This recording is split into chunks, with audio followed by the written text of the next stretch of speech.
Testing. Testing. Mic check. 1, 2, 3. Check. Yeah, we're good. Okay. I might ask you to take off the overlay. And then when you're recording, make sure the lens is dry too. Like kind of try to use like your sweater. Kind of dry. Try to protect the camera too from the rain as much as possible. Okay. And then when you're, that's covering the phone.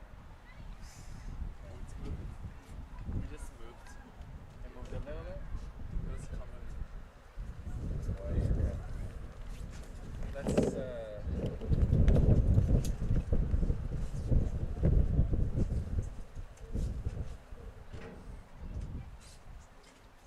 just protect the camera. That's the biggest priority. And then when there's a corner kick, just try to.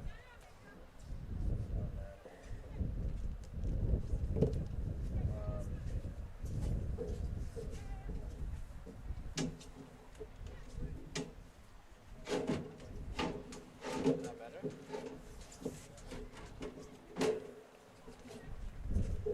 No. Okay, and then yeah, just try to dry the. Oh boy.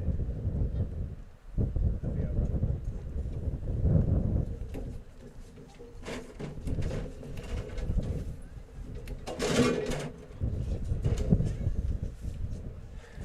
Yeah, do your best to protect the camera.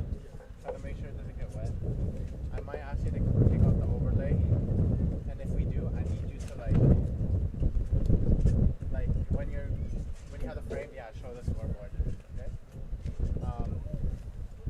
Remember to record.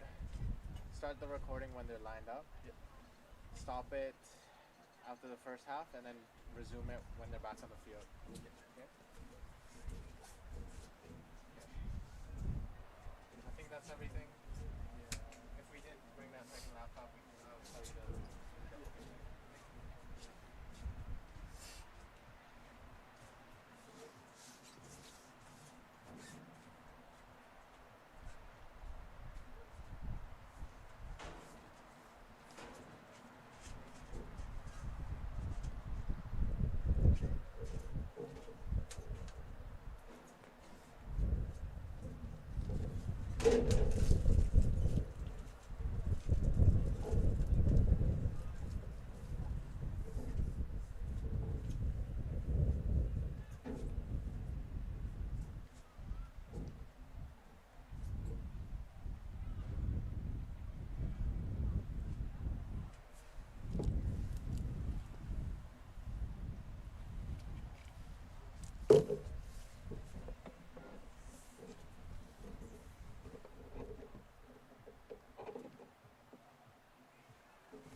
Welcome back to the Langley Event Center, the host site of another PACWEST doubleheader. This time it's match day 12, the final match day of the 2025 PACWEST BC soccer season.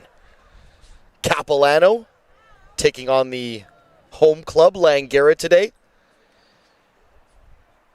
Langara have already punched their ticket to the playoffs. They're set to meet Douglas next weekend at the Provincials in Squamish. Capilano, meanwhile, after a season filled with silverware and plaudits last year, they're set to miss out on the playoffs this year, so they'll be playing for pride today. Langara hold the season record over Capilano heading into this last game of the campaign. 2 wins and 1 draw, a 3-1 win to kick off the season, followed by a 1-0 win and a 0-0 draw. So Capilano will looking to at least put a little bit of a hit on Langara, steal a little bit of points from the Falcons. As far as the CCAA rankings are considered heading into this one, Langara entering match day number 12, ranked number 8. Capilano, meanwhile, unranked, so they'll want to boost their rankings. Top scorers heading into this one, Madison Hung, who's not available for this competition today, and Aaron Bandel both have 2 goals for Langara. Meanwhile, Kiana Sardari leads Capilano with 3 goals. Langara winless and goalless in their last 5 matches with only 1 point to their tally across those 5 contests. Capilano, meanwhile, only boasting 1 victory this campaign, though it was a very impressive one as they took down the juggernauts of VIU. So on their day, Capilano can turn a result, but both of these clubs not entering this one in blistering form, so they'll want to end the season on a high, especially Langara, as they look to set the tone for the Provincials coming up in Squamish next weekend. Both teams coming off match day 11 losses yesterday to VIU and Douglas, respectfully. And of course, both of those clubs in action on another pitch somewhere else in a galaxy far, far away. The points tally heading into this one as far as the women's standings, VIU runaway winners and bye week holders. So they'll already be licking their lips waiting for the gold medal match. They have 28 points on the campaign. Langara, they're behind them in second place on 14 points. Douglas creeping up on them at 13 points. So if Langara aren't on their best behavior today, they could find themselves in third heading into the playoffs. Capilano, meanwhile, as mentioned, only 1 win on the campaign, which is such a shame for such a positive, industrious club. I've mentioned they did so well last year, but this year they just started slow and just couldn't ever really recover. They're sitting on 6 points, but as mentioned, they'll want to end the season on a high. Let's get you the starting 11s as we're now underway. Capilano University in goal, number 1, Rhea Gill. Number 2, Sophie Pather. Number 3, Kai Belbin. Number 4, Lauren Gray. Number 10, Caitlin Kendall. Number 11, Braden Chubb. Number 13, Ella Jennings. Number 15, Maya Van Ryk. Number 17, Caitlin Johnson. Number 21, Erica DiLorenzo. And number 23, Chanel Morris. The head coach of Capilano University is Charlotte Ring. For the Langara Falcons, in goal, number 30, DeConti Smith. Usually number 1, Kate Bonazu, but the backup DeConti Smith, number 30, getting some minutes here, and she might be tested early. That ball just gets away from the Capilano attacker, though. Back to the Langara starting 11. In defense, number 2, Azra Sidik. Number 6, Ashleen Jasser. Number 8, Manat Dillon. Number 9, their leading scorer, Aaron Bandel. Number 10, Abigail Gade. Number 11, Amber Wells. Number 13, Cassidy Kwan. Number 17, Alexa Di Ruggiero. Number 21, Ava Giovinazzo. And number 25, Annette Hernandez. The head coach for the Langara Falcons is Alvin Prasad. And as I'm sure was seen on the stream, I don't know if we had the crowd mic up at that particular time, but defender Tess Vandevek, number 16. She won't be available for this one, but she was honored before the matchup here, wearing some very fashionable Uggs and sweatpants. Langara issue sweatpants, I'm sure, but certainly dressed for the occasion was Tess Vandevek there. Giovinazzo now in control of the ball. She'll stumble on it ever so slightly, though, but Bryn Chubb can't get it past that last line of Langara defense. Wells, Di Ruggiero tried to play it for Gade, who thought she was offside, but I think she was actually well onside and probably could have continued her run there in the right channel. As mentioned, match day 12, the final match day of the campaign for the PACWEST men, PACWEST BC, I should say, men and women. The men, Langara and Capilano, they kick off at 2:30, but the women's contest up first, as mentioned here at Langley, which, by the way, usually very Very warm and nice here in the valley. Not so much the case here today. Early chance here, sizing up for Capilano. Oh, it's a scuffed effort by, I believe it was Chubb again, who's had a couple good looks here early. As mentioned, though, Langley, it's usually nice and cozy and warm out here in the valley at the Langley Event Center. But today, very windy. We're expecting wetness, lots of it. It's 11 right now and a high of 13, but the way the wind is whipping and there's a very gray, gloomy kind of chill over the pitch right now. If you're heading on down, do bring your anorak, do bring your umbrella, do bring your fleece. And just as I say that, here comes the wind. And our cameraman, Kato, today, he's already had to bring out the tarp a couple of times. And we have the towels here soaked. So it's going to be a wet one here at the Langley Event Center. Early corner, though, for the Falcons. And the rain is coming down sideways, and the wind is kind of against the Falcons at the moment. I'm just trying to paint the picture here. Of course, the Falcons in their all-white kits with a little bit of black and orange trim. They're playing from left to right on your stream. They're going against the wind at the moment. The Capilano Blues, they're playing in dark blue with a little bit of white and black trim as well. They're playing from right to left on your stream. They're going with the wind. Early corner here from the concession stand side of the pitch. I believe it's Wells over to take it, if I'm not mistaken. Actually, I beg your pardon, Wells is in the area. It might be Di Ruggiero. It'll be a right-footed in-swinger. Into the 6-yard box. Not dealt with cleanly by Capilano, but I think it was the number 10, Caitlin Kendall, who eventually ended up clearing it only to the touchline, and it'll be another Langara throw-in.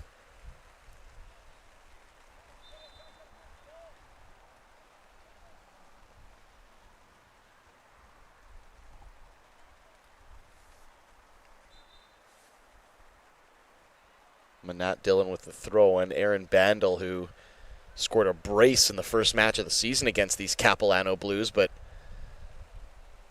hasn't had a goal since. She'll be looking to pick up where she left off some 11 games ago.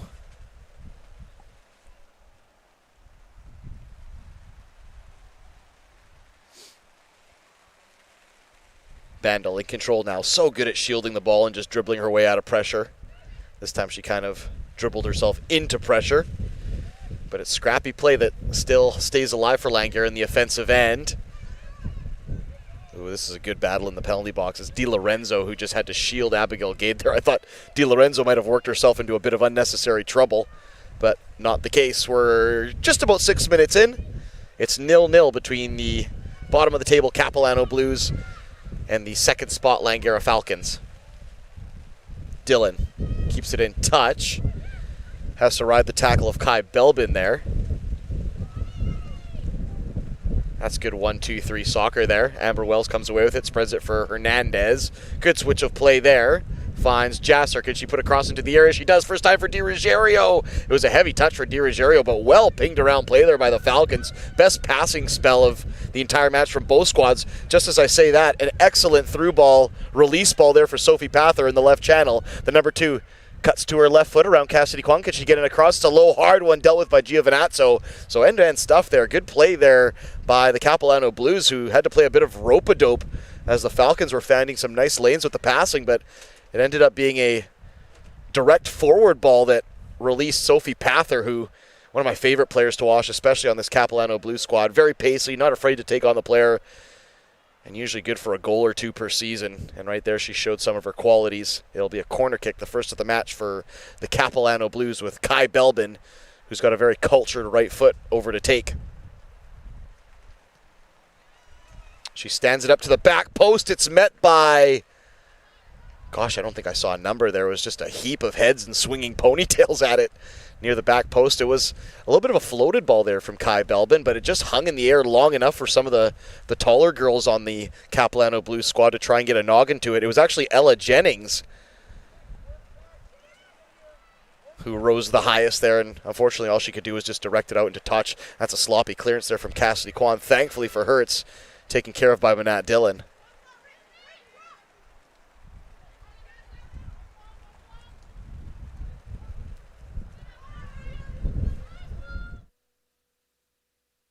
Long vertical ball forward there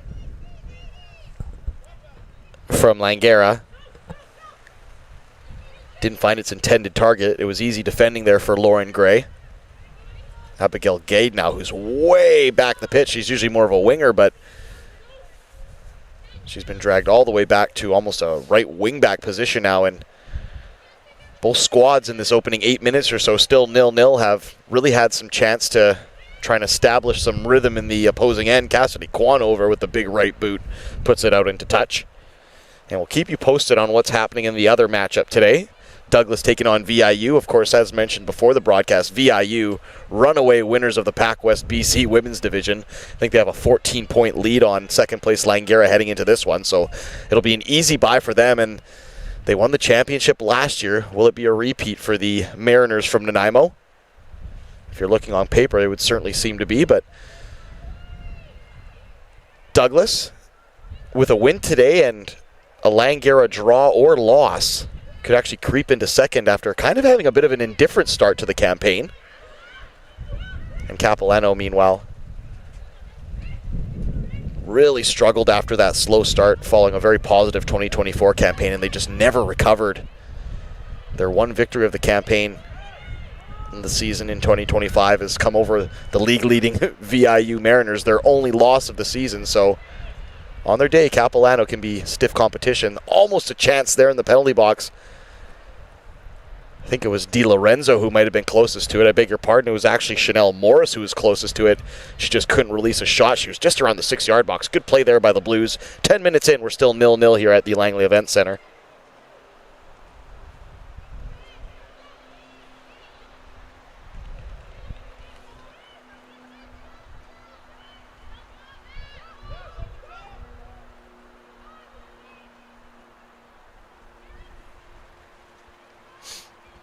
There's a tidy little ball up the middle of the park for Bandel to get control of. Amber Wells takes a turn and then tries to ping a diagonal looking for Abigail Gade, and it was a well-weighted ball from Wells. It was just very well defended by Di Lorenzo, who seems to have Gade's number at the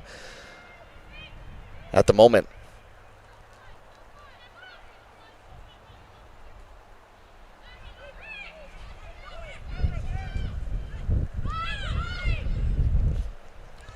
News from the out-of-town scoreboard, just a result I'm sure the Langara Falcons won't want to see. Douglas has actually gone up 1-0 on VIU. That one's inside 10 minutes, so plenty to play there, but that really forces Langara's hands. Not that it changes much. They'll still have to play Douglas in the semifinals of the PACWEST Provincials, but I'm sure they won't want to give up second place, and I'm sure they won't want to end the campaign on a whimper. As mentioned, Langara winless and goalless in their last 5 match days, and only 1 point to speak of from those 5 matches. So you don't want to call it backing into the playoffs, but they're certainly not entering on a positive note. So they'll certainly want to be doing that here against Capilano if they can go ahead and get a goal and turn a result here. That's a giveaway by Sidik. Pather dispossessed, though, calmly by Cassidy Kwan. That's steady defending by Kwan.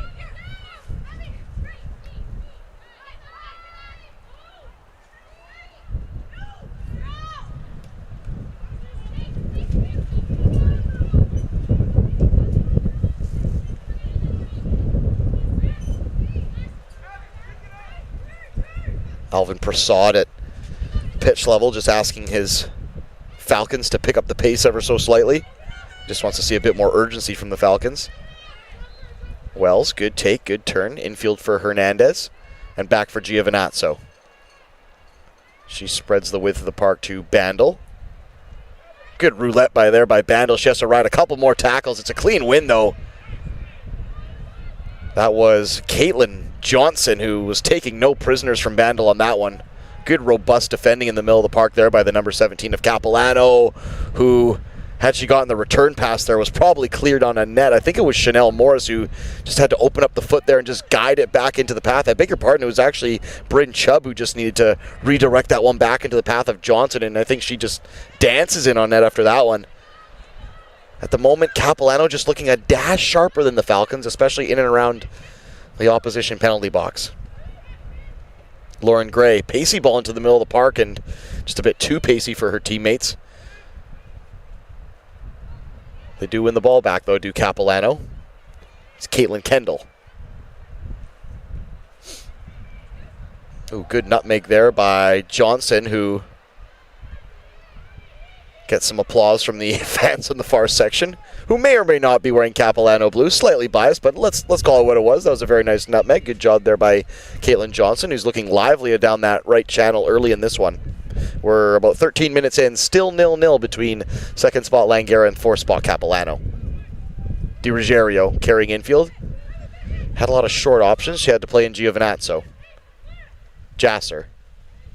Hernandez. Bandel's on the run now. Hernandez is going to find her onside. No, the flag does go up, and I believe that was the right call. Bandel looked just ever so slightly offside, maybe just a half a stride behind the Blues' last line of defense there, 14th minute. Still 0-0 between Langara and the Capilano Blues, who will be hosting provincials next week.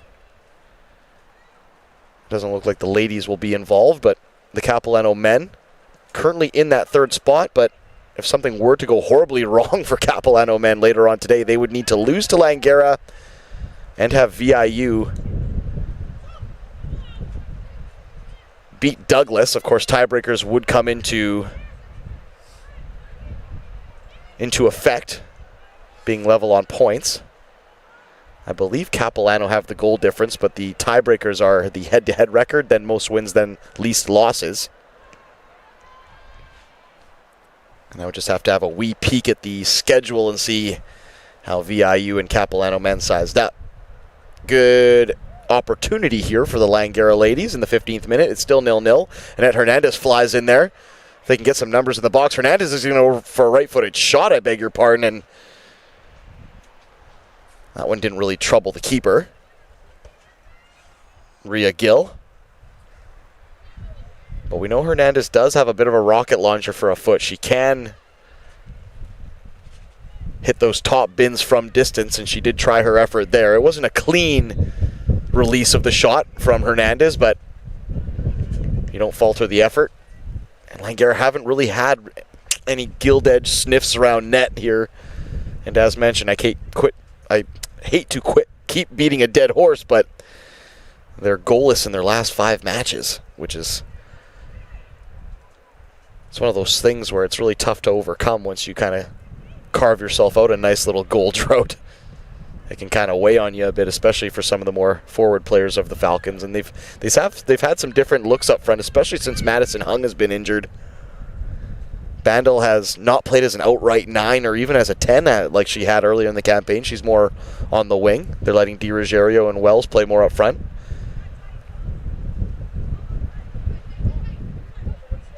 Wells tries to play it into the path of Gade. That's cleared by the Blues. Good shield there by Kendall for Belbin, who has to ride the tackle. It looked like it just went out of play there for Belbin, who, if I'm not mistaken, is wearing the pink armband. Yeah, that's correct. The pink captain's armband is the number 3.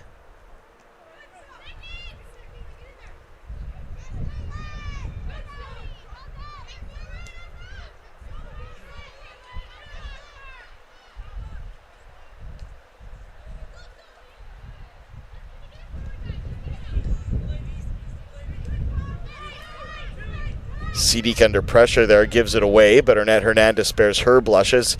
It's sloppy passing a bit right now from both clubs. Nobody can really put their foot on the ball and really take control of the game.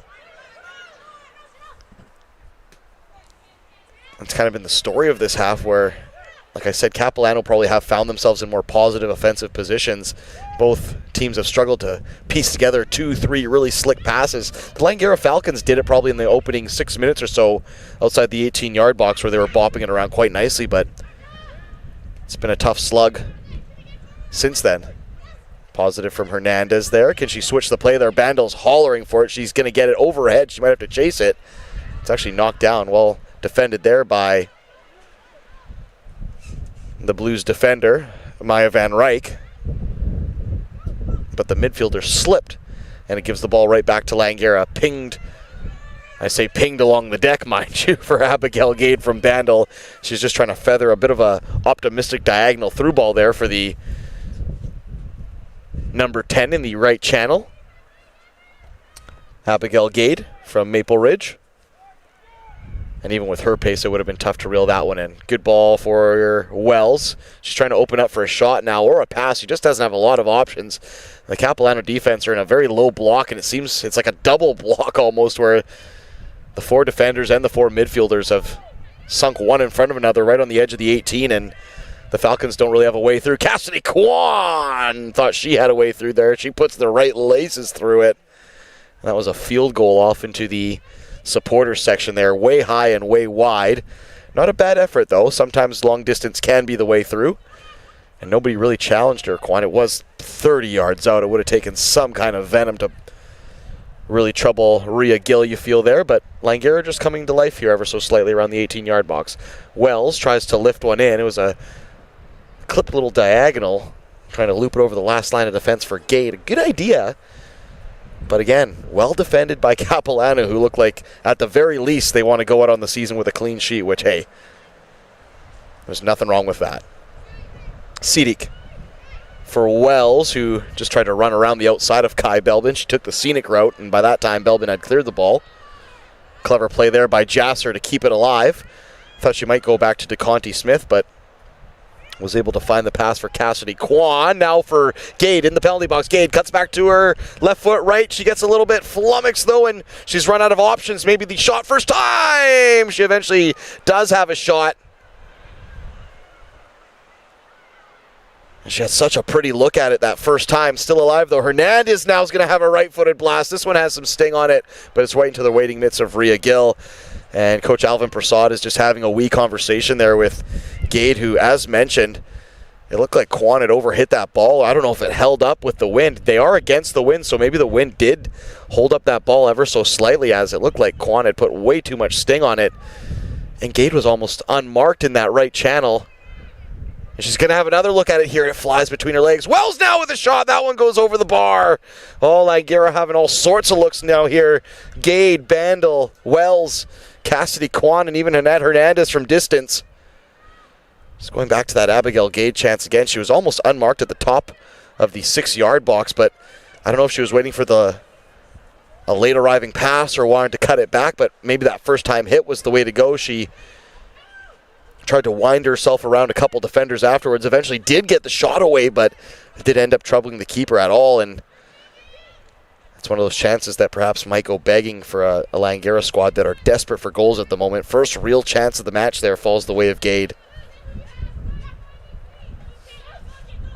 Wells had a look as well just moments ago, and she launched it over the bar, so they're creating chances, the Falcons now. Nothing completely gilt-edged, but the opportunities are starting to present themselves.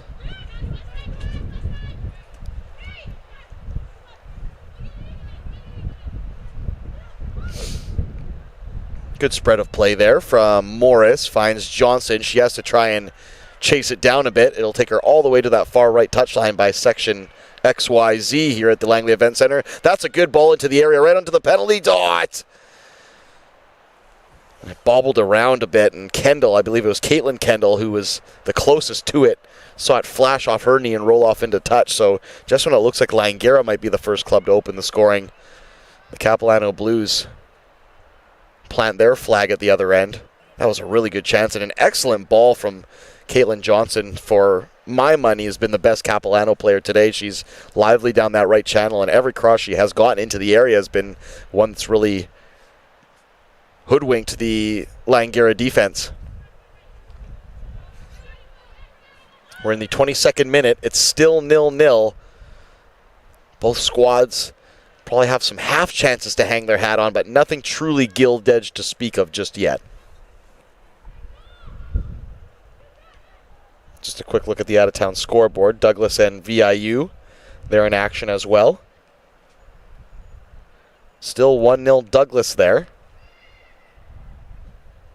That's in the 21st minute, so league-leading gold medal finalist VIU, who I'm sure will want to end their season on a high, might go with a wee bit of a blemish after only really conceding one loss.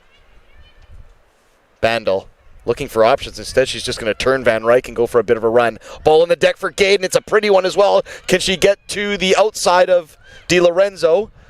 She's just dragged herself to the left corner now. Didn't have a ton of options there, to her credit, Gade, but she's kept the ball alive in the offensive zone. Now Bandel cuts back to her right foot. Wells.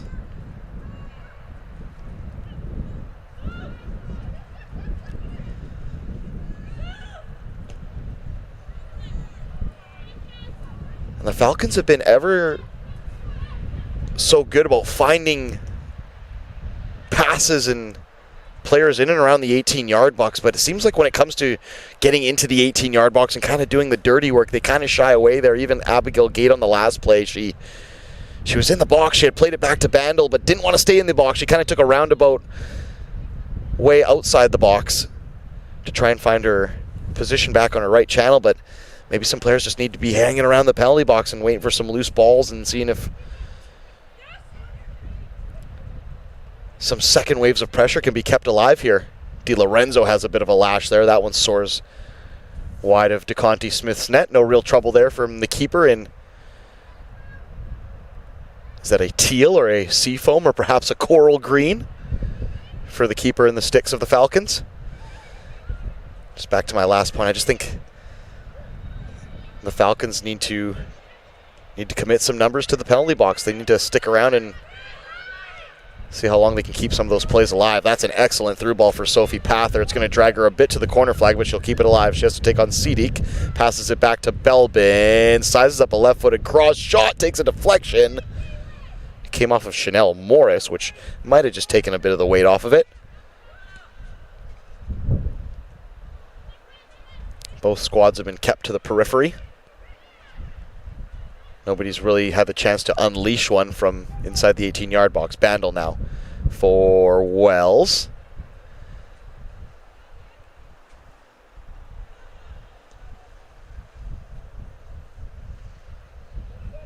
Jasser, I beg your pardon, Dillon and Hernandez are sitting awfully deep for the Falcons as well, which isn't really helping the attacking players. Gade, who's now going to make way for Marina Pashalides on a sub, but Gade, Di Ruggiero, Bandel, and Wells have kind of just been isolated.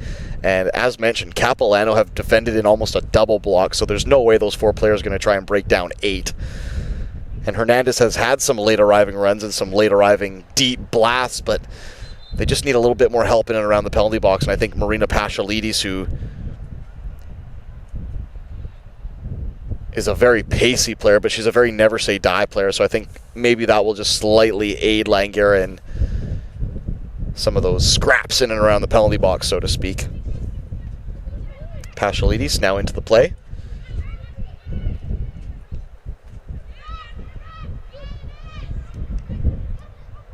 Bandel looking for the switch there. Hernandez gets wiped out. That'll be a foul right at the halfway line. 26th minute. It's still 0-0 between the Langara Falcons and the Capilano Blues. Out-of-town scoreboard. Douglas still up 1-0 on VIU. That one's in the 24th minute. And as mentioned, pretty much everything is set in stone as far as the ladies are concerned here. Today is just a little bit of jockeying position / playing for pride. VIU will be the first seed. They will be in the gold medal game at the provincials next weekend in Squamish. And we know that the Langara Falcons will play the Douglas Royals, and we know that the Capilano Blues will be on the outside looking in. The only thing that can really change here today is Douglas can leapfrog Langara for position and possible CCAA rankings.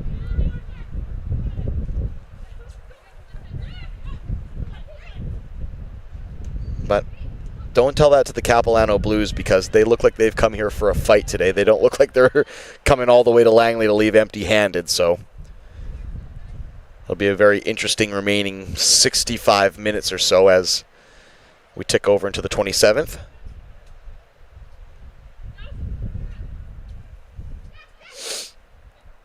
Now the sun just peeking out a little bit. The wind persists, so if you are coming down, do bring a windbreaker or some form of wind protection, but it looks like the rain has stopped right now and a little bit of sun and blue skies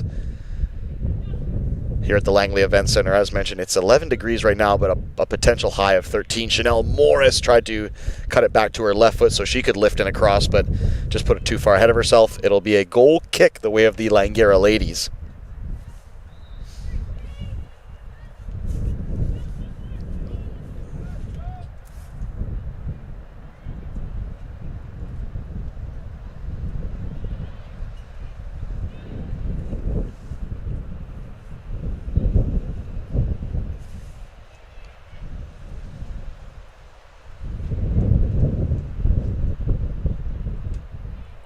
You always like to talk about the players that are on the park during some of these matches, but you wonder what Langara's season might have been like had Madison Hung, one of their talismanic wingers, not gone down in that match with VIU midway through the campaign. Hung was combining ever so well with her teammates, and alongside Bandel, leading scorer for Langara with 2 goals, but she's been on the shelf for a good chunk since, and the goal scoring department has suffered as a result. You don't take away anything from the ladies out on the pitch right now, but as mentioned, Madison Hung was she just gave them a little bit of a different look and complimented everyone else in the Falcons so well that losing her, and let's be honest here, the likes of Rita Sear-Sirius and Tess Vandevek to injury as well just really didn't help the Falcons down the stretch. They're just a little bit battered and tired at the moment.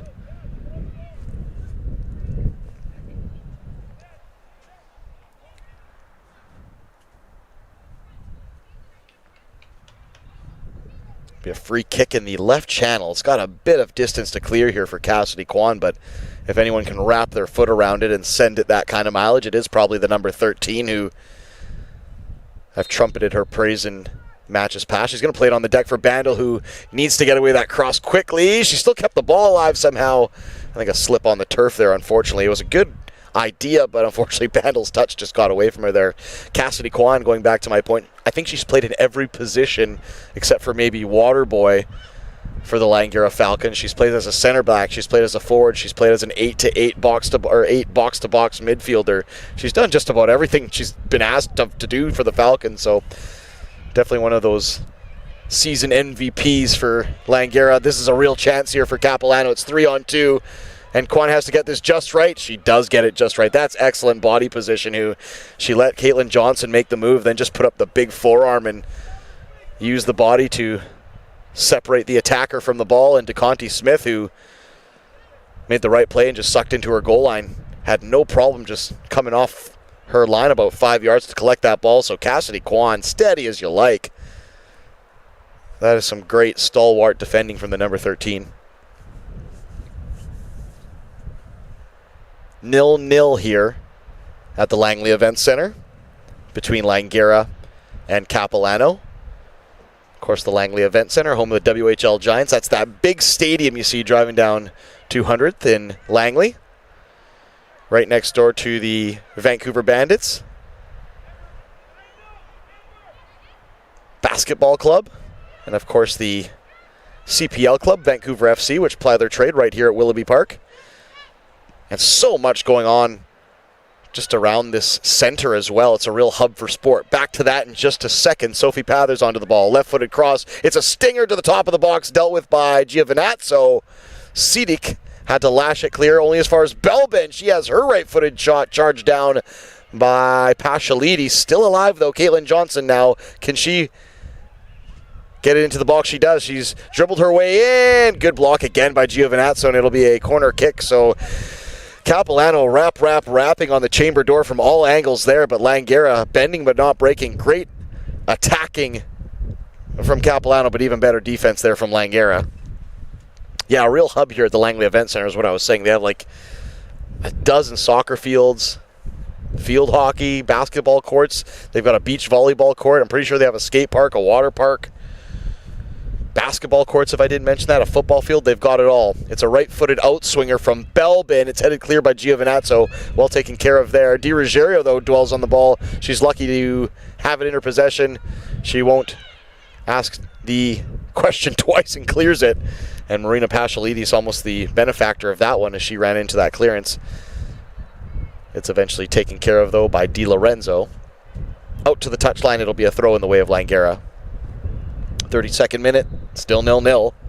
No real gilt edge chances just yet. Abigail Gade, who has since gone off as a substitute, probably had the best look for the Falcons, and all she could do was spray her shot wide. Good clearance there by Gill, first time into the middle of the park. I think it was Chubb wasn't able to reel it in, but Kai Belbin's on the case.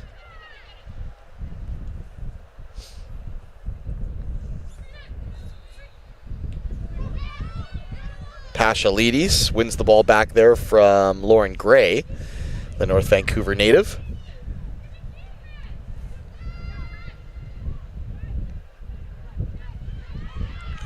Giovinazzo had to be tidy with that clearance, and she was. She had 3 blue shirts bearing down on her with her back to goal, and that could have been dangerous. Di Ruggiero, right idea there, looking for Bandel.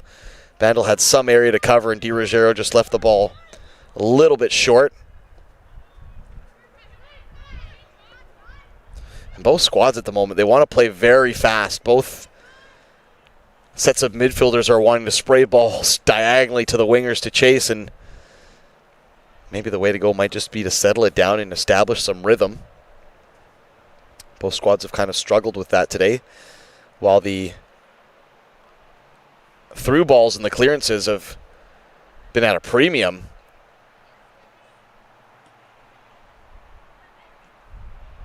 The hold-up play, let's say, and the rhythm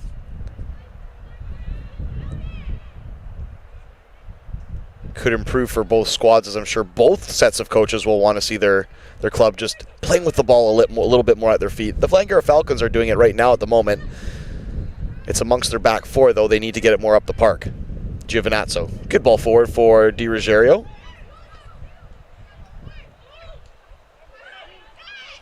Di Ruggiero had the right idea. Again, she was just trying to lay it off for Wells, but once again, Di Ruggiero just left it a bit too far behind Wells, and it ended up being almost a dangerous counterattack there from Capilano. I know it sounds like I'm beating a dead horse here, but it's kind of been the story of both clubs' halves. It's just been some unforced errors that have really put themselves under pressure.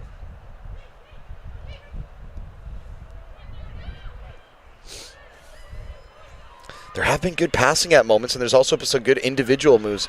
Right-footed shot there from Van Rijk. That one scrapes off the outside of her right boot and goes clear. 35th minute, 0-0. Caitlin Johnson has come to life and been very potent for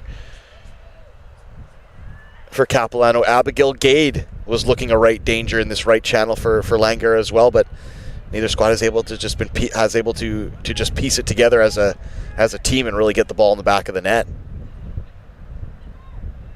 Hernandez for Giovinazzo. Bandel. Good play there from Bandel. Giovinazzo first time trying to lift it over the top of the defenders. I think that was for Di Ruggiero to run onto, but I think the wind just held that one up and blew it almost right to the feet of the Capilano defenders. Real chance here. Amber Wells onside. 1-on-1 with the keeper. Can Wells score? Right at the goalkeeper. That is as clear as a chance they're going to get. 1-on-1. Wells just had to put it either side of the keeper, and she hits it straight at Rhea Gill. My goodness.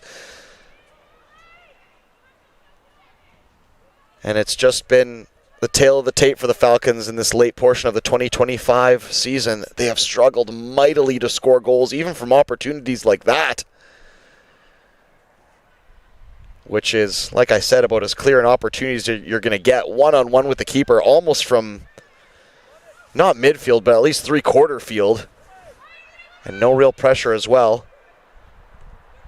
Long diagonal, Ariel looking to find the head of Marina Pashalidis, but well defended by Di Lorenzo. Another long diagonal, this one for Johnston to chase.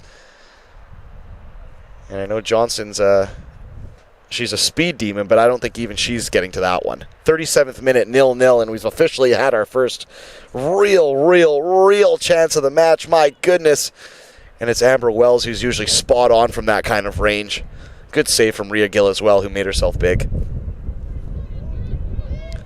Out-of-town scoreboard, Douglas still up on VIU, 1-0. That's in the 35th minute. Which, if things were to stand, that would put Langara down into third, Douglas into second. And they would still meet in the provincial semifinals next weekend.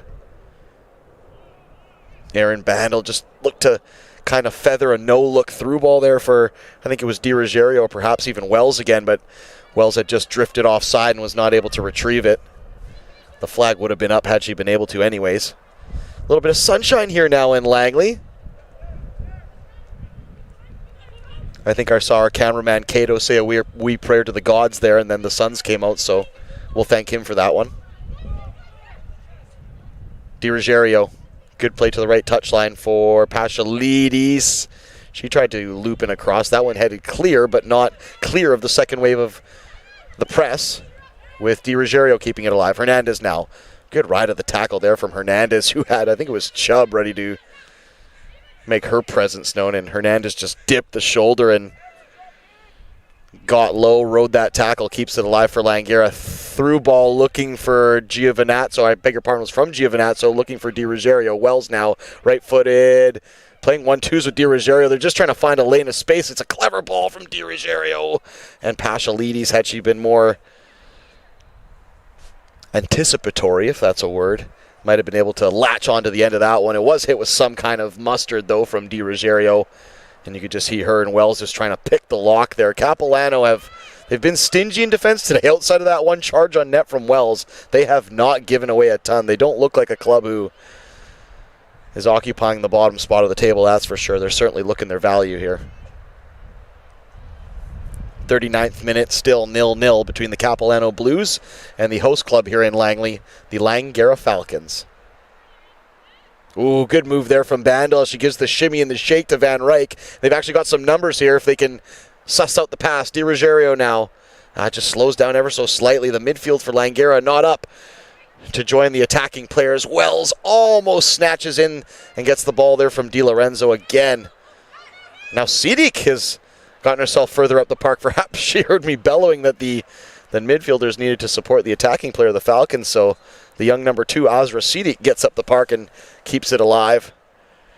You just wonder if Di Ruggiero and Wells and Bandel and now Pashalides just had 1 or 2 more sets of legs to kind of bounce some passes off of and try and create some lanes of space, because those 4 ladies at the moment are just being boxed out. Hernandez, left-footed shot. That's a pretty decent effort from that range. Probably about 25 yards out on the left foot as well, and she almost managed to scoop it over the keeper. That was only over the bar by probably a meter or so. So Annette Hernandez has obviously been given license to smoke ones in from range, because whether it's 25 or 40 yards so far, anytime she's seen daylight, she's had a shot. So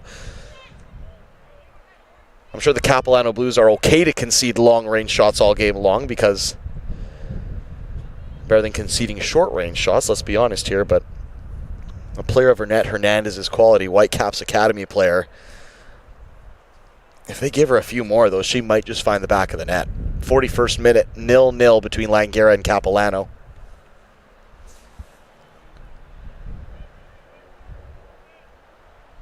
Bandel gets through one player, gets through 2. Goes for her trademark roulette, and a through ball for Dillon, who's onside. Dillon, left-footed shot, charged down, and what a block that is. I think it's Di Lorenzo who, it looked like Dillon had her crosshairs calibrated all the way there, destined for a goal, but Di Lorenzo was having none of that. Great last resort tackle there, and it had to be, wins the corner kick. Another good through ball by Bandel, though, who roulettes from 2 or 3 players before sliding one in along the deck, and it was a perfectly timed run from Dillon as well. 2 really good chances here from Langara, but they've both gone begging. 42nd minute now, just ticking over here in Langley. It's 0-0, but Langara springing to life here in the dying embers of the first half. Floated ball to the top of the 6-yard box. Came off the back of Giovinazzo. Amber Wells gets pushed over from behind. Will it be a penalty? Or at least a free kick. Very edge of the area. And I'd love to see a replay of that one, because I think that push might have happened inside the penalty box. I think that push happened inside the penalty box, and I think Wells landed outside the penalty box. And there we go. That's going to be a penalty. That is going to be a penalty, because Wells did get clipped from behind there. The contact was made inside the 18-yard box, and Wells went flying outside of it. And it looked like it might be one of those days for the Falcons, who were not getting the rub of the green as far as the chances, but they'll get the rub of the green as far as the calls here. It'll be Annette Hernandez.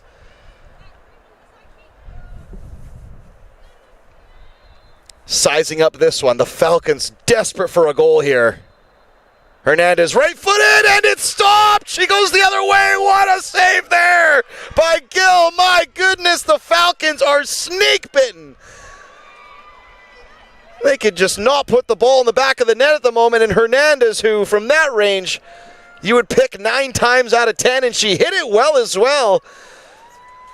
But Gill guessed right, and she committed to that side, and she kept the wrist firm as well. There was no fingers flapping back on that one. She palmed it away with authority. Hernandez, corner kick now. Bandel was the closest. It's knotted out the far side of the area. My goodness, what a spell of play here deep in this first half. And all it's going to do is probably buoy the Capilano Blues and probably make the Langara Falcons wonder what the heck they got to do to score a goal here. My goodness, they've had 3 gilt-edged chances, including a penalty, and they haven't been able to score. Giovinazzo on the deck for Hernandez. Through ball for Bandel, who looks like she's offside. And she won't be able to retrieve it anyhow.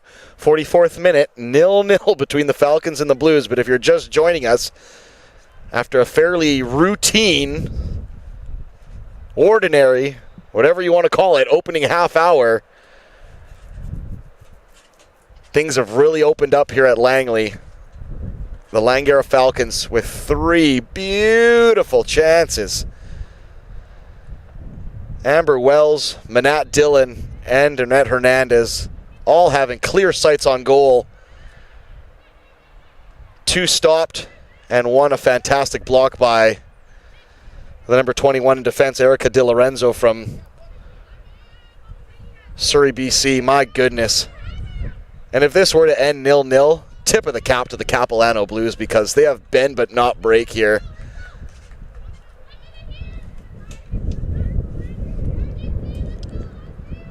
Wind picking up here in Langley as well. The tent just starting to shift above us here at the broadcast location. We're right at the top of the stadium here, which is it's not a massive stadium as far as rows are concerned, rows of seats, but there is a bit of distance. Shot from Annette Hernandez! Oh my goodness, I thought that one had tucked into the top bins again. But a bit of an optical illusion there, and maybe a bit of wind just carried it past the post there, because from this angle, that looked like that one was just going to nestle up into that top right-hand portion of Rhea Gill's net. Quick look at the out-of-town scoreboard. Douglas still up on VIU, 1-0. That one's in the 44th minute as well. You just wonder if VIU were...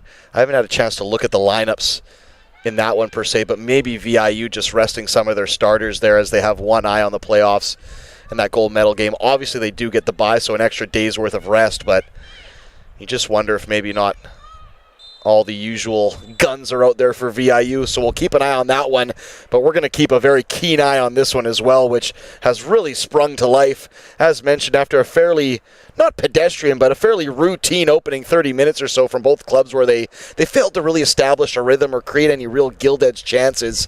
Langara, through some fantastic play, great through balls from Aaron Bandel, were able to pick out first Wells, who was stopped on a clear breakaway, then Manat Dillon, who had her shot charged down by Di Lorenzo on more or less a breakaway, and then a penalty after Wells was fouled in the penalty box. Annette Hernandez, who probably has one of the silkiest sets of boots on the Falcons club, just couldn't find the back of the net. That one was saved again by Rhea Gill, which leaves us 0-0 heading into the halftime locker room between the Falcons of Langara and the Blues of Capilano. It is a PACWEST doubleheader again. The final PACWEST doubleheader of the season, match day 12 here at the Langley Event Center. Coming back with more action between Langara and Capilano. 0-0 is the score at halftime.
We're back here at the Langley Event Center, host site of another PACWEST doubleheader. This time it's match day 12, the final match day of the 2025 season. Capilano in town to take on the Langara Falcons. The ladies up first at noon. The men coming up at 2:30. The ladies game just about to kick off here in this second half. The first half scoreless. So plenty to play for in this second 45. As mentioned before the matchup, Langara hold the season record over Capilano heading into this one. 2 wins and 1 draw.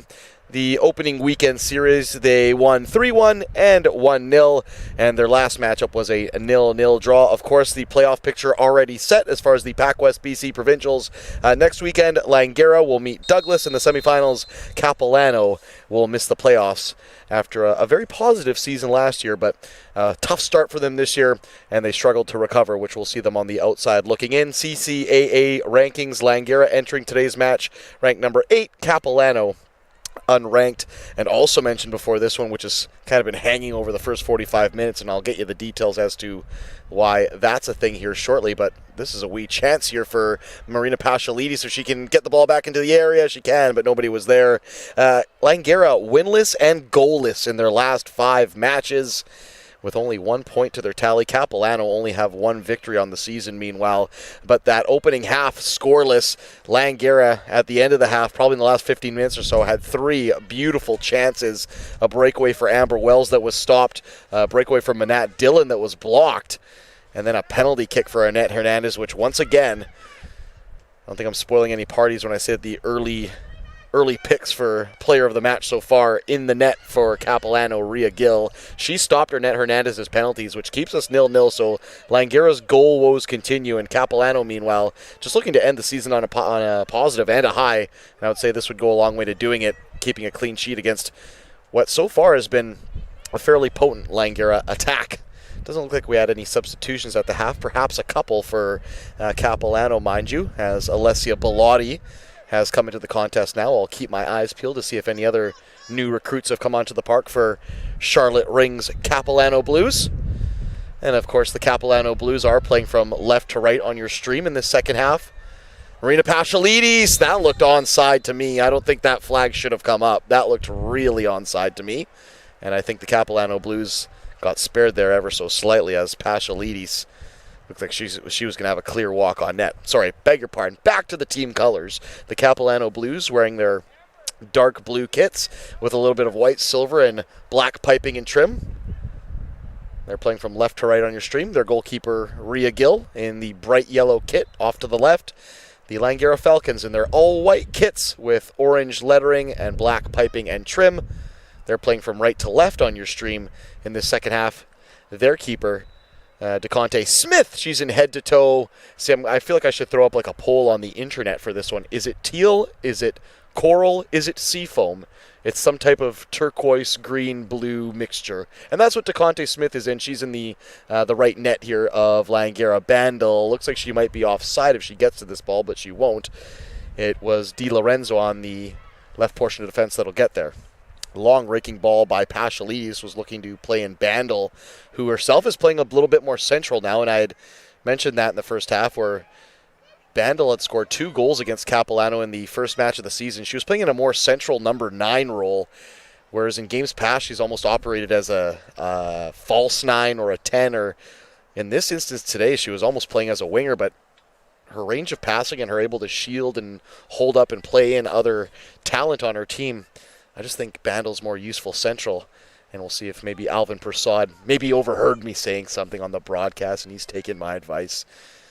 I've often thought of myself as a real armchair coach of the year material type guy, so maybe Alvin Prasad sees the same in me. Clearance from Capilano, that one goes out into touch. Good early spell here from the Falcons. If you're just joining us, 49th minute, still 0-0. Out of town scoreboard. Just as the halftime ticked over between Langara and Capilano here in Langley, VIU found their equalizer. So last look, Douglas and VIU tied 1-1, which, if the result holds, that does a little bit of a favor for Langara as they would hold on to the number 2 spot in the PACWEST Women's BC Division.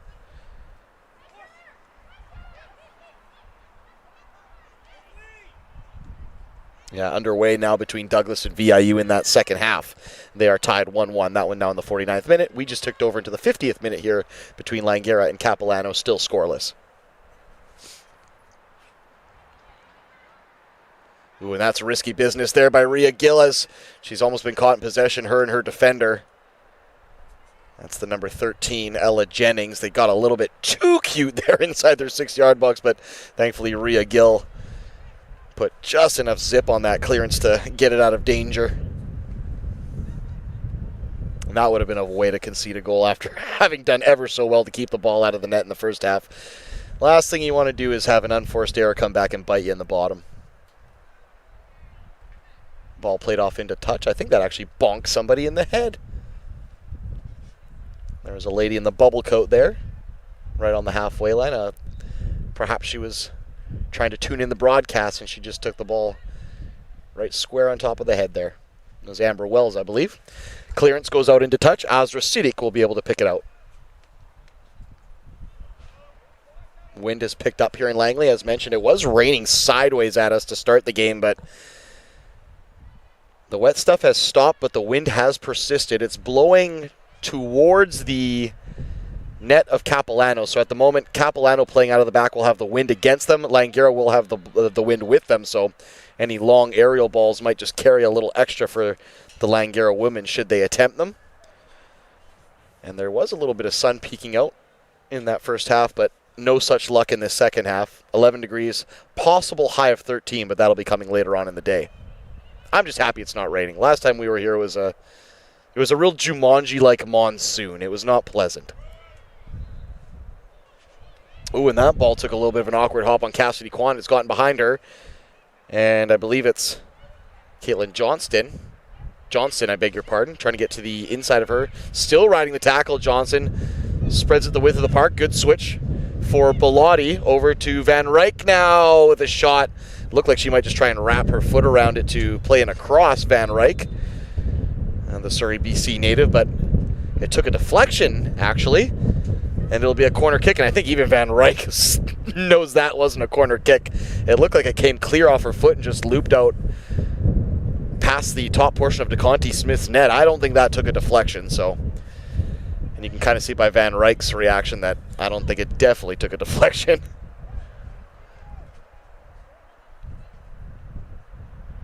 In swinging right-footed corner here. Right into the 6-yard box, palmed clear by DeConti Smith, only to the top of the box. Ernette Hernandez had a bit of awkward body position there. Bandel's done ever so well to win the ball now, and Amber Wells has a chance to break with DiLorenzo and Ella Jennings in her way. Wells just tried to get to the outside of Jennings, but Jennings stood her ground. Ball kept alive by Bandel, though. Cut centrally, though. And she tried to get it wide right for Pashalides, did Bandel.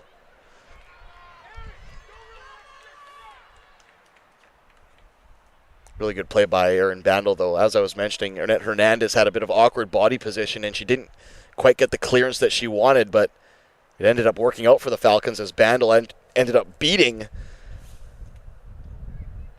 I think it was the substitute, Sasha Ferris, ended up getting beaten to the ball by Bandel, who then released Wells, and if it wasn't for really good defending there by Ella Jennings, Wells might have had another charge on net. Speaking of charges on net, here comes Sophie Pather down the left channel. She's going to have to get inside or outside possibly on Cassidy Kwan. Johnson, Belbin. Quick 1-2 between the two Blues. DiLorenzo has it now. Long raking diagonal aerial cross looking for Ferris. It's not clear by Jasser. Annette Hernandez has time and space. She feathers it forward for Erin Bandel in the left channel. Bandel cuts inside. She's looking for a through run. She's not getting it. She pokes it into the path of Di Ruggiero. Good play. Wells. Left-footed shot right at the keeper. She had to hit it first time, though. Maybe across the 6-yard box would have caused a little bit more havoc. She had Marina Pashalides flying in at the back post, but I think by the time Wells had sussed that one out and picked her heads up, I think that was the right play by Wells. Just get that shot away, get it on net. I think Pashalides was just a dash behind the play. This is really positive, though. 1-2 finds Pashalides by the right corner flag. The Langara Falcons all of a sudden working some really nice passing. Pashalides just keeps it in play. Di Ruggiero now has it. This is better from the Falcons. They look far more composed on the ball here. Siddiq Can she get it across? She does. It's a good aerial one with some zip on it. Just far too central. It takes a hop on the 6-yard line. And Rhea Gill will just try and take a bit of the steam out of this one as Langara looked very potent in the last 5 minutes. And it's been off the foot of Bandel. They need to get her in central areas, dribbling around players, holding up, creating space for the fast-running vertical players like the Wells, the Pashalides, the DiRuggierios. Right-footed shot at DeConti Smith. That one she kind of had to palm down. That took a weird knuckle at her near post. But yeah, I think the way home might have to be through the feet of Bandel, because when she comes centrally and is able to take a couple players with her and open up some lanes for some pacier players, I just think that has to be route one for the Falcons. It's paying dividends at the moment. They just need a goal. Bandel now has it. Cuts back to her left foot. She's going to ride the tackle of Van Ryk. Still going. She has 2 players on her. Needs a little bit of help, does Bandel. She's got Wells in the mix. It's going to get away from Bandel. It'll be a throw in the way of the Capilano Blues. 56th minute, still 0-0 between the Falcons and the Blues. Out-of-town scoreboard, Douglas and VIU are into their second half. That's 1-1 in the 55th minute between the Mariners and the Royals.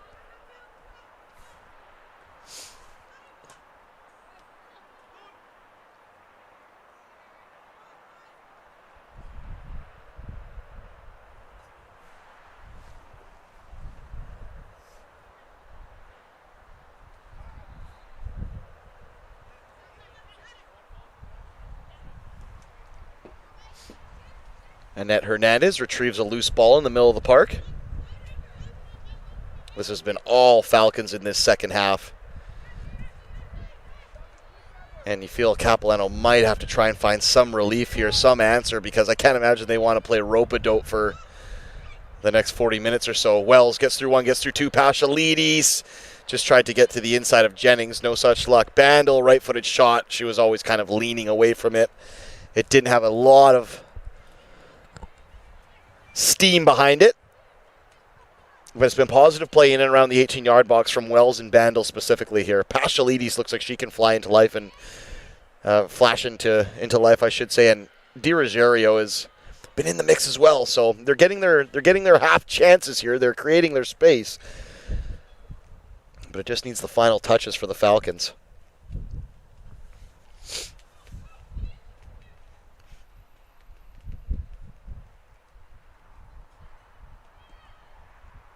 Ball over the top. Bandel put a good college effort, no pun intended, a good Langara college effort into trying to chase that one down. But unfortunately, it just wouldn't hang up for her, and it was easily taken care of by the Capilano defense. Amber Wells has now snuck around the back. She needs some help, though. She's going to take on Jennings, pokes it forward for Jasser, who hit it first time. She just opened up her right foot a bit too much, and it ended up scooping way past the left post of Rhea Gill's net. No problem there for the Capilano keeper. We're in the 58th minute now. Scoreless at the Langley Event Center, home of the WHL Giants Hockey Club, the Vancouver Bandits Basketball Club, and of course the CPL Club Vancouver FC.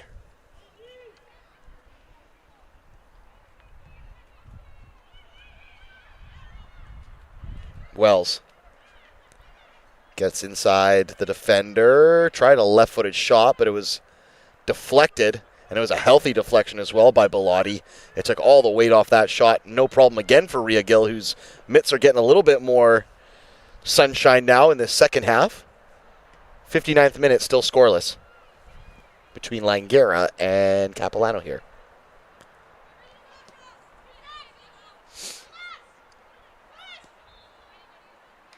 Ferris tried to play in Pather there, but the ball was just right up the middle of the park, and the number 2 of Capilano couldn't get control of it. There's a clever bit of play there for Wells. She's going to scoop one over the top for Dillon, who is offside. That's the right call there by the referee. She wasn't offside by much. It was like a ponytail's length, but she would have had a clear walk on net. And so far, the linesman, outside of that one Marina Pashalides decision early in this first half, I've enjoyed the linesman's work today. Let's just say that.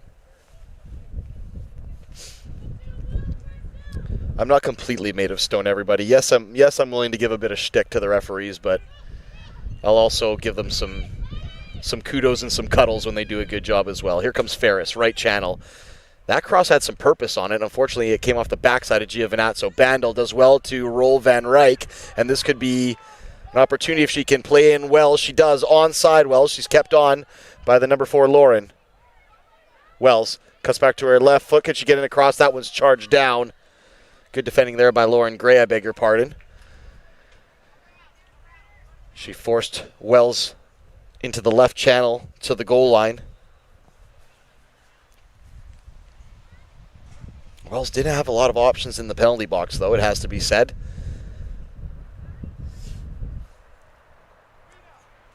'60th minute, it's scoreless. Di Ruggiero will be over to take the corner kick. I beg your pardon, it'll actually be Annette Hernandez. Annette Hernandez will show short anyways. Everybody inside the 18-yard box for the Blues except for their forward.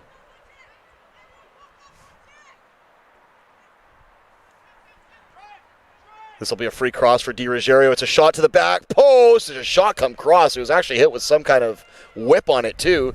Lauren Gray puts the ponytail to it, and it soars out the opposite end of the width of the park of Willoughby Field. Good cross there by Di Ruggiero. That was hit with purpose. Another good cross, this time from Pashalides. Almost allowed Annette Hernandez to try and get a nibble on that ball, but it just wouldn't set up for Hernandez, really. And Rhea Gill, who's been pretty good when called upon today in the sticks for Capilano. She makes no mistake clutching that ball. Langara back in possession, though, and you just wonder how long Capilano can weather this storm. Out-of-town scoreboard watching. Douglas and VIU still tied 1-1. That one's in the 61st minute. Good 1-2 between Sidik and Pashalides, but Pashalides just ran into Di Lorenzo there. And Sidik kind of flew in like a bull in a china shop to win it back. We're going to see a substitution here, I beg your pardon. It'll be number 15, Maya Van Rijk. She will come off, and entering will be Isabella Bolognese, the number 14 from Burnaby.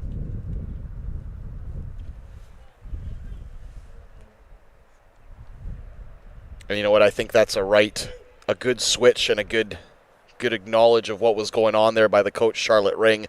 Erin Bandel was kind of having her way with Maya Van Rijk in that left channel, and if there's one thing you can say about Isabella Bolognese, the number 14 for Capilano, is she fancies herself a duel. This young lady does not give up an inch to just about anybody, and she's going to make life difficult for Bandel. In the meantime, Langara have also made a substitution. They've brought on their number 18, Ariel Toison Cabido from Vancouver.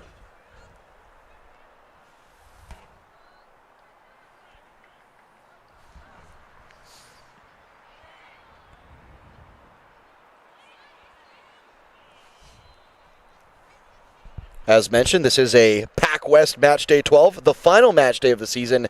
It's a doubleheader, so the men's contest coming up at 2:30. And that's between Capilano and Langara. Langara have already punched their ticket to the gold medal game of the provincials next weekend in Squamish. But Capilano, who looky are the hosts, they still have some work to do. They got to go ahead and at least get a point and hope that VIU don't win against Douglas in the other matchup today. Otherwise, Capilano could be on the outside looking in. And yes, it would go through, I think, at least 3 different tiebreakers if that were to be the case. Once again, Capilano would have to lose and VIU would have to win, and then these tiebreakers would have to take place, but there's still some doubt in the playoff picture on the men's side, so do stick around for that 2:30 matchup as we learn who the final pieces will be. We're going to see a yellow card here. I think that's to Aisling Jasser. I'm not sure what for, but the Blues support on the far side were hooting and hollering at her about something, so she got under their skin. It'll be a yellow card for Jasser, the first of the matchup. We're still 0-0 here between the Langara Falcons and the Capilano Blues. It's the 64th minute, just about to tick over into the 65th.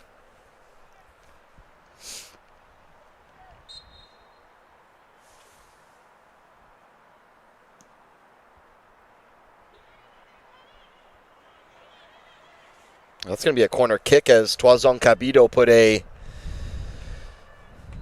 hair follicle to it just as it went out into touch behind the net, and Capilano have a chance here to perhaps get their first goal. Oh, and they've got a player showing short here. Good job by the substitute, the number 18, Toison Cabido, who had sussed out that late arriving runner was coming. Ball hit right on the goal line, didn't even make it in. I think it might have screamed off the goal line and then smashed off the outside of the net. And I think that was Kai Belbin, who's usually pretty good from set-piece services. Not something you usually see from the number 3 from Capilano. She's got a wand for a right foot and quite as good with the left as well, so she'll be kicking herself after that one. Jasser for Amber Wells, who's been very busy here. Bolognese is in her kitchen almost immediately. Ball inside for Bandel. Cuts to her right, does Bandel. And then to her left, waiting for options. Hernandez hanging deep. Plays a through ball for Jasser. Can Jasser get there? Isabella Bolognese will just use the body there to shepherd it out.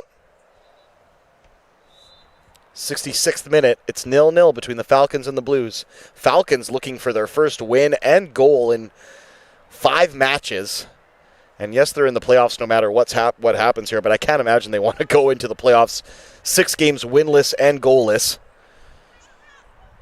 Technically, they could go to the finals winless and goalless if they can find a way to win on penalty kicks against Douglas. But so it's not the end of the world. You don't have to score goals in a knockout tournament, but you know, it kind of does help. Bandel tried to get to the inside of, I believe it was Bellotti, and then Bandel throws a bit of a rash tackle there. She'll have to be on her best behavior following that one, because I think the referee just had a wee little chat with her and just told her to watch that frustration lunge there at the very end from Bandel after she'd been dispossessed.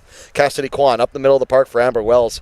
Capilano need to get the ball in the opposition end. They have not had a lot of looks outside of that last corner kick and maybe a few other spells.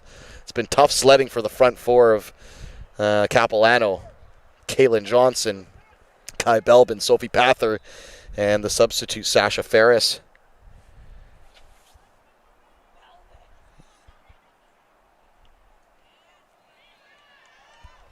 It doesn't look like substitutes are lined up on either touchline to jump into this one. Still 0-0. We're in the 67th minute between Langara and the Capilano Blues. Bandel has Hernandez inside, who's more advanced. It's unfortunate for Hernandez. The ball is just a half a yard too far ahead of her. Manat Dillon wins the ball back, though. It was a strong header, but Bandel did well to kind of tame it. Ball into the area. It was a floated ball right onto the penalty dot, headed clear by Lauren Gray. Di Ruggiero was there. Good ball win back by Sidik. Can they keep it alive? It's just a bit scrappy in that right touch line. Sidik, Wells, and Toison Cabido just couldn't really settle the ball down.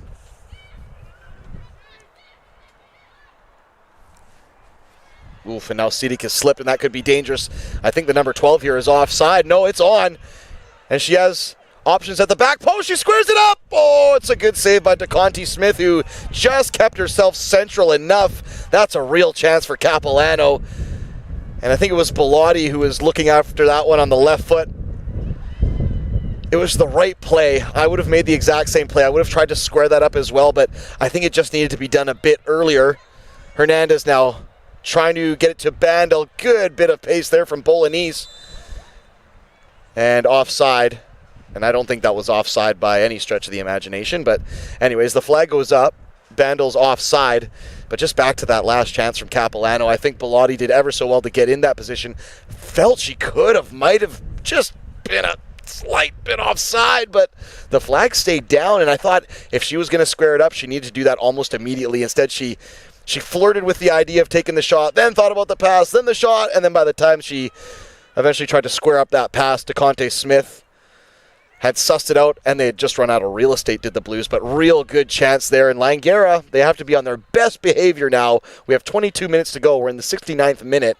It's 0-0, but I can't imagine the last thing the Falcons want to do is back their way into the playoffs and concede a late goal against a team who let's be honest here today, they haven't given a ton of looks on net. Capilano haven't really had a lot of love in front of goal. Ball played in for Toison Capito. It was well weighted too by Amber Wells, but even better defended by, I think it was Erica Di Lorenzo it was, who just cut across Toison Capito at the last second. But good play there from Wells, who between her and Bandel, and probably Hernandez as well, if anything positive is going to happen goal-wise from the Falcons, it's probably going to be those three. Wells, in a sea of blue, gets it back to Bandel. She cruises through 1-2, right-footed shot! Just didn't have enough weight on it. It ended up being very centrally placed. I thought maybe if Bandel was lucky, she might get a fortuitous hop on the 6-yard line that might cause a rebound, but just not enough steam on that shot from Bandel, who, once again, you don't fault for taking an effort there from a bit of distance, but it would have needed something special to beat Rhea Gill here today, who's, for my money, been the best Capilano Blue on the park. News from the out-of-town scoreboard, which does help Langara. VIU have taken a 2-1 lead over Douglas. 20 minutes to go there. That's in the 70th minute. So regardless of what happens here, if that result holds, Langara will hold on to their number 2 spot. And once again, regardless of what happens in either match, Langara will be facing Douglas in the PACWEST BC Women's Semifinals next weekend. But VIU, oof. Offside again on Bandel. I'm not sure if that one was offside as well. She must have come back from an offside position, but VIU look like it's going to be, whoever's fighting them, it's going to be a David and Goliath style brawl. I don't see anyone getting much on VIU, and if they do, they're going to have to roll up their shirt sleeves and are probably coming home in a couple of pieces, that's for sure. The VIU ladies are not to be messed with this campaign, and of course they're reigning champions from last season as well, but it just seems like whatever they did last year, they've tripled down on this year. Nobody has been able to touch them all campaign, and their positive run towards the gold medal game next weekend continues. Positive stuff there from Amber Wells. She just took an unfortunate deflection. She was trying to get to the outside of, I believe it was Isabella Bolognese, if not Ella Jennings, and the ball rolled off her foot. Alvin Prasad just down at touchline level, pitch level, in the technical area of the Langara's dugout, just asking Amber Wells just to play the ball a little bit quicker. And if there has been one fault on Amber Wells today, that might be it, that when she has gotten herself in really good positions and spaces, that she's maybe just taken a little bit too long on the ball. And of course, her along with Annette Hernandez have the two best chances of the match for Langara. Clear breakaway for Wells that was stopped by Rhea Gill, and then Hernandez had a penalty stopped by Rhea Gill.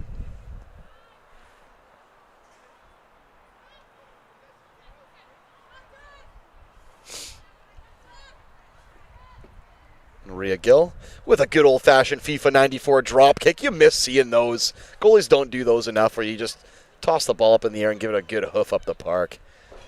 Old school, baby.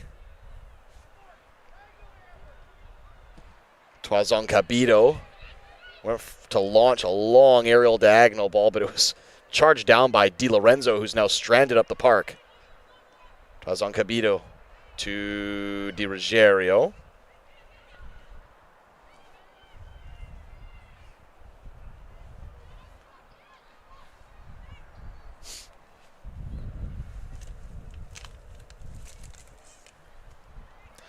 Ball in the right channel for Wells to chase. She's going to beat Gray to it. Can she keep it in place? She can. She doesn't have a ton of options showing up in the box. Bandel has it now. Can she try to get it into the path of Annette Hernandez? You could see what was going on there. She was just trying to get her foot around it and just kind of tap it out to the on-rushing Hernandez. It was a good pivot by Bandel as well. Just very unfortunate. They've gotten it going again. They'll have Bandel and Hernandez. Bandel in the penalty box, right-footed to the top of the box for Di Ruggiero. Has time to take a shot! And she scores! Di Ruggiero! Great setup play by Bandel, and the Falcons finally get their goal. Oh, just what the doctor ordered after having missed a PK. And a plethora of gilt-edged chances. They made it look too easy there. And the Langara Falcons put their stamp on this one. 1-0 in the 74th minute. And Capilano set to make some substitutions here.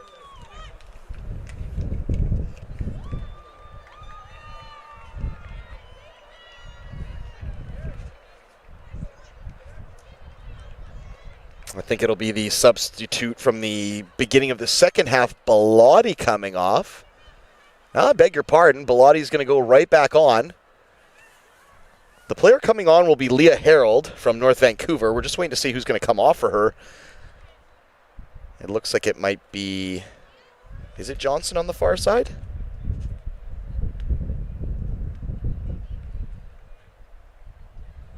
Yes, it will be the number 17.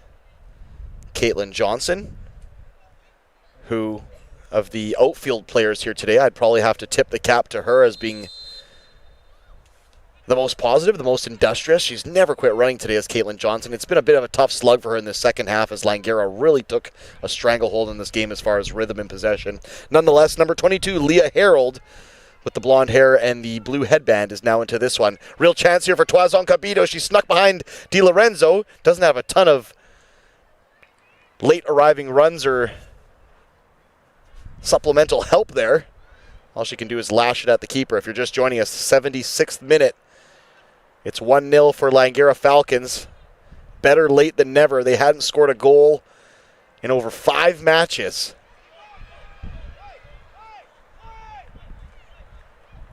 They hadn't scored a goal in over 5 matches. Sorry, I was just trying to see who had the ball there. There was a little bit of a fight along the park there. And Erin Bandel, who's been in the middle of everything positive today for the Langara Falcons, whether it's been spreading the passes or holding up the play. She helped create those 2 gilt-edged chances in the first half. She's created another one, and this time it's been finished by the number 17, Alexa Di Ruggiero from Coquitlam, who made no mistake. A great touch inside the box, too, because Bandel whipped it in with a lot of pace.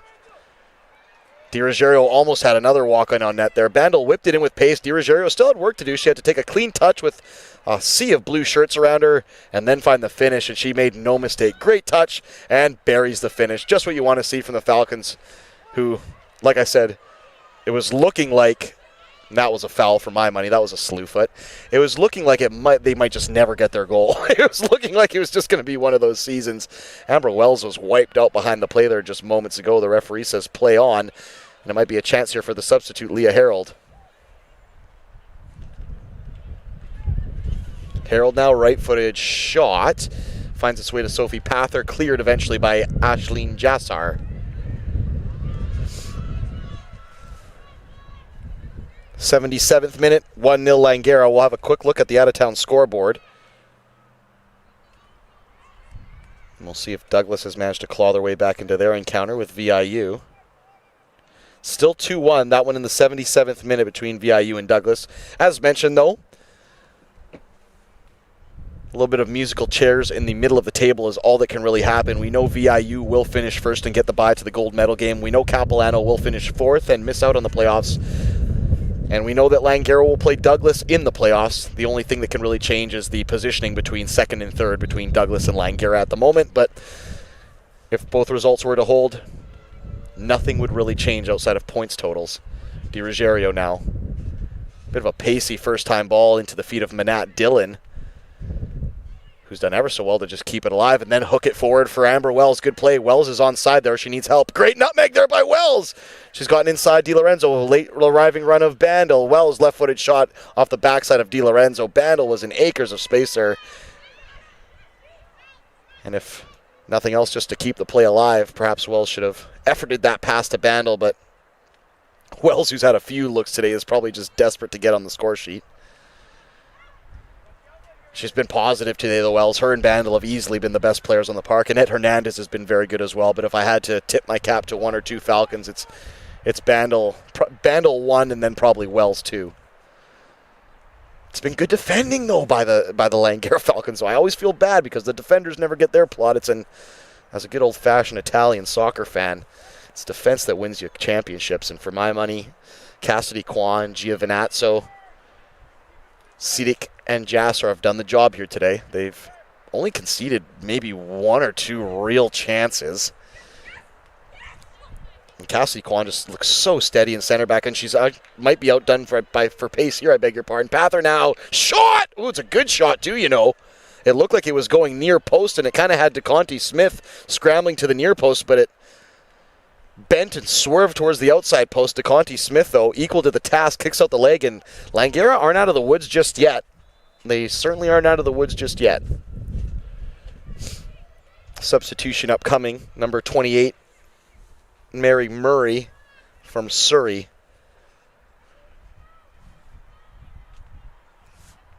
We'll get 10 minutes or so to ply her trade. It'll be a right-footed outswinger from Jennings, I believe. It lands in the lap of Annette Hernandez, who has enough time and space to try and lash it up the park. She can only get it as far as Isabella Bolognese. Bolognese does well to keep it in. Time for a cross, is it? Yes, Bolognese will clip one in, only to the top of the 18, nodded away by Cassidy Kwan. Di Lorenzo now.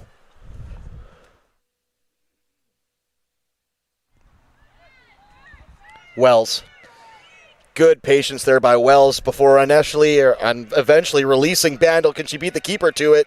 Oh, she can't, and the keeper's going to get wiped out by Gill, and that'll probably be a yellow card for Bandel, who was late to that party. Outside the penalty box. I've seen yellow cards given for a lot less for sure. I thought Bandel might get a yellow card there because she was for sure late to that one and definitely hung a leg. Clever play, though, by Wells, who would have been really easy to take that turn pivot and just ping something somewhere for someone to run onto, but she took the time to pick up her head, had a look, realized she didn't have any options there, waited for Bandel, and almost put a pinpoint ball on her foot. Positive stuff there from Amber Wells, who had just finished, trumpeting her praise, but she's been good today. She's done the job today for sure, and I know what she'll be thinking of is the missed breakaway, and that's kind of the way soccer goes. You won't think of, what a great team performance, we did so well. You're like, man, I missed that really good chance. So it's kind of the way sports goes sometimes, but Amber Wells has done very, very well today, so she should be happy with that performance. And they still have a chance to get another one here to the Falcons. Cassidy Kwan, 82nd minute. She's going to play it to the touchline for Bandel. Bandel, right-footed cross, takes a deflection. It'll be a corner kick. 82nd minute, 1-0. Still for the Falcons. Di Ruggiero has the only marker in this one.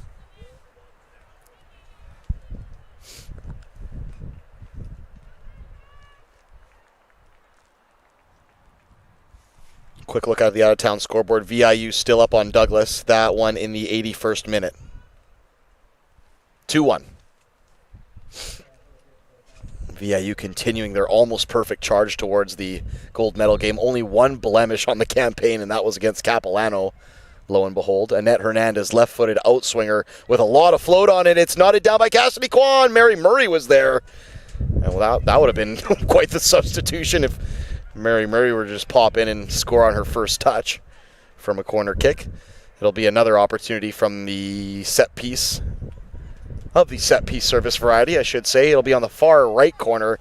The wind has really picked up as well, and it's kind of whipping towards Annette Hernandez, so that's would explain some of that hang up on that last one. And this next ball is going to hang in the air as well and almost be carried out. The wind is pushing towards that Capilano net, so Annette Hernandez always had a bit of a struggle there to try and get that ball in play with some pace and some whip behind it as well. So 83rd minute, 1-0 for the Langara Falcons, and Capilano seeing time ticking down on their, not only their season, but a chance for a potential consolation marker here late in this one. Harold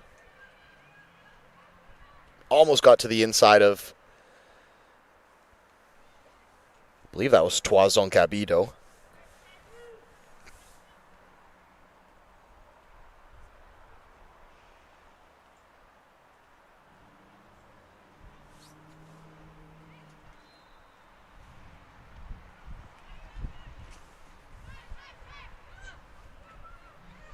Isabella Bolognese is trying to get it up the park for Sophie Pather. That's cut out by Sidik, who, what she might give up to Pather in, that's lucky for Giovinazzo. She almost played that right into the danger zone for the Capilano attack to charge onto. But back to my point, what Azra Sidik has perhaps given up to Sophie Pather in pace,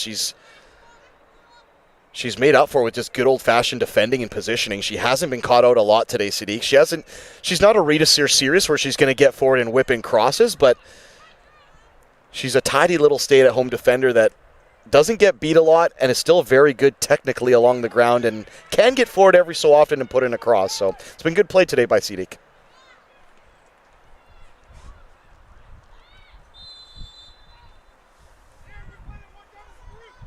Offside there again on, I believe it was Mary Murray this time.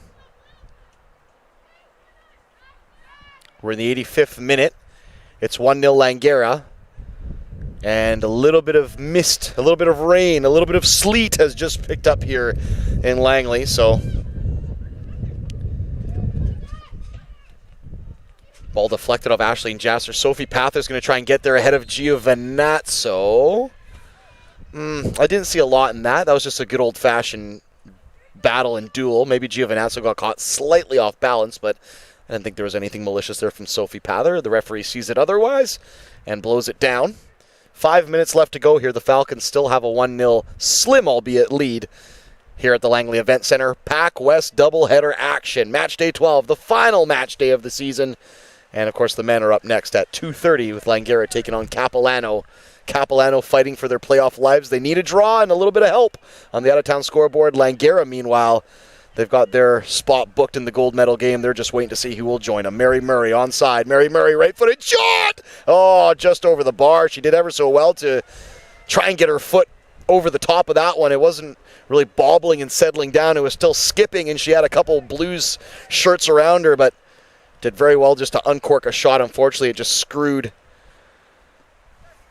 up and over the bar there.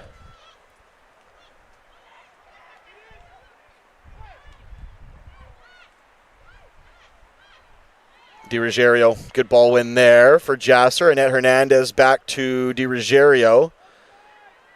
It's been a good game for Di Ruggiero as well. Annette Hernandez slightly offside, and the linesman is showing no mercy when it comes to this flag. If anybody is even a hair follicle offside, that flag's going up. So there'll be no Filippo Inzaghi-like trap breakings here today, that's for sure. Everyone's going to have to be way onside to get past this linesman. Double substitution coming up. Vienna Gable coming on for Capilano. Meanwhile, Madison Pinch, the center back, coming on for Di Ruggiero.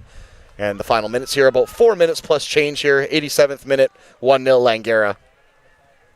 We might see a little rainbow out here in Langley. We've got the sun behind us. It looks like a perfectly lovely blue-skied, cloudy day behind us. But then you look ahead and it's gray, it's miserable. There's all sorts of things going on unpleasant.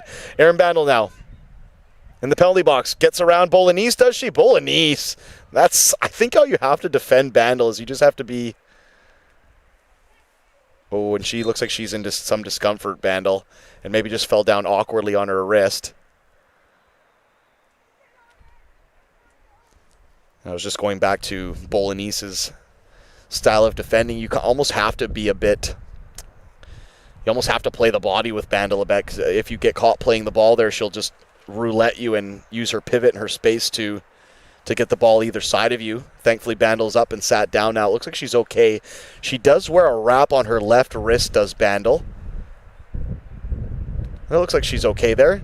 So just a bit of an awkward coming together when they fell over together, but I wanted to give a round of applause there for Bolognese, because if that's probably what the doctor ordered for having to defend Erin Bandel. She's so rangy, and she can do so well to just hold people at bay and shield the ball and pivot and get away from people, even in tight spaces. You almost just have to force her whole entire body away from the ball. She will win the goal kick, or I beg your pardon, the corner kick here. Bandel won't participate in this one because she hasn't been readmitted here.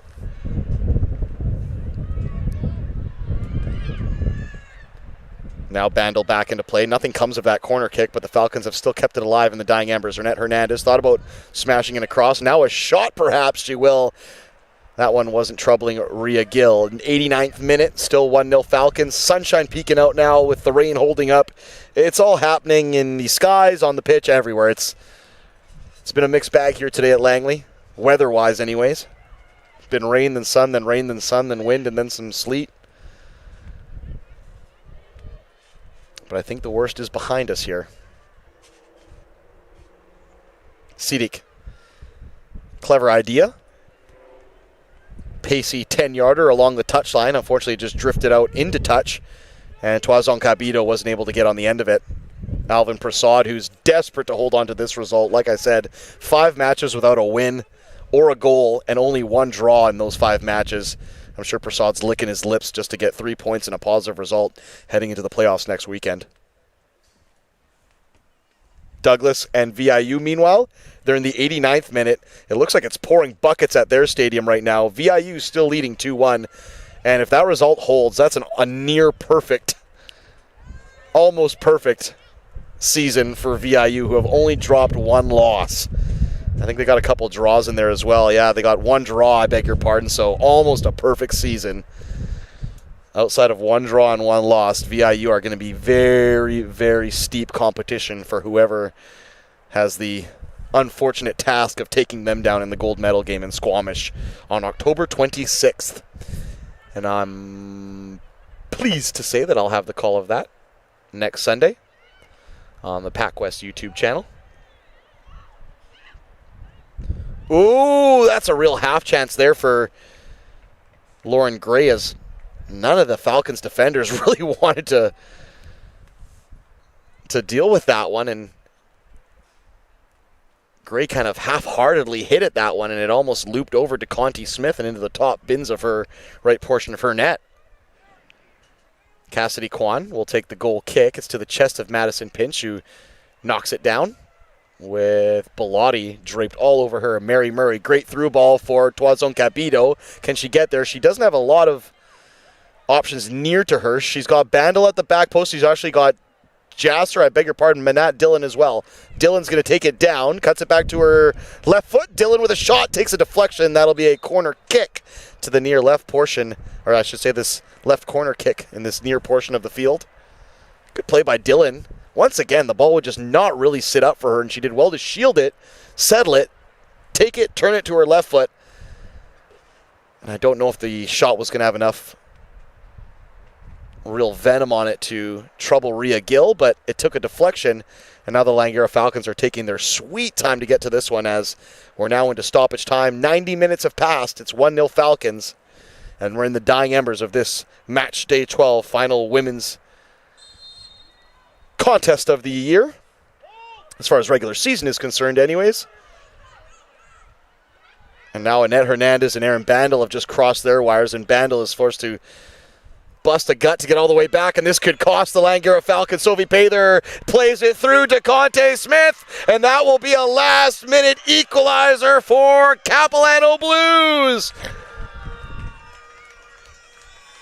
And just as it looked like Langara might walk out of here with 3 points and a positive result, it's 2 of the best players on the park who unfortunately had a miscommunication. And Capilano made no mistake there. They still had to play the ball forward and get it into that dangerous area. They did, and Sophie Pather is just the player you don't want steaming down on net one-on-one. DeConti Smith flew off her line, and Pather slides it into an empty cage. That is so cruel on the Langara Falcons, who up until that point had more or less played a very, very, very good final game of the season to get a result. A missed penalty and some gilt edge chances as well that have gone begging.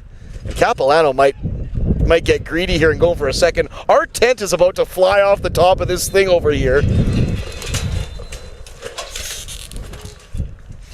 Yeah, our tent just came off the entire top of the broadcast booth. So we're going to need to get some sandbags and some weights on this tent for this next matchup. Sorry, fans, if that full-time call was broken up or anything there. Our tent literally went for a cartwheel off the top of our broad. Cato, are you okay, Cato? Are you okay? Cato, our cameraman's still alive. I'm still here. Yeah, that wind just picked up our tent and threw it. Okay, so the final result here, ladies and gentlemen, despite natural disasters occurring here at the Langley Event Center, Langara concede a late equalizer, and the Capilano Blues end their season on a positive note, a 1-1 draw. Langara, despite the draw, will finish second, as at last look VIU were... Don't pull it. Hey, don't pull it. Don't pull it because we're connected by cables here. Langara managed to finish second with the draw. And the Capilano Blues, unfortunately, will finish rock bottom of the table, but do get that positive last-minute equalizer, and we'll go out on a bit of a positive note. VIU will get the bye to the gold medal matchup. Next Sunday, Langara off to meet Douglas in the playoffs next Saturday to determine who will meet VIU. Once again, thank you for tuning in to the matchup here today. Massive apologies for the very end result of the full-time whistle as our tent kind of came down, and hopefully our technical equipment's okay here. But we're happy to have brought you that match. The final here, 1-1 between Langara and Capilano. As mentioned, VIU, gold medal game bye. Langara versus Douglas in the playoffs next week. Capilano on the outside looking in. Men's matchup coming up next, 2:30. Capilano taking on Langara. We'll chat with you then at the Langley Event Center.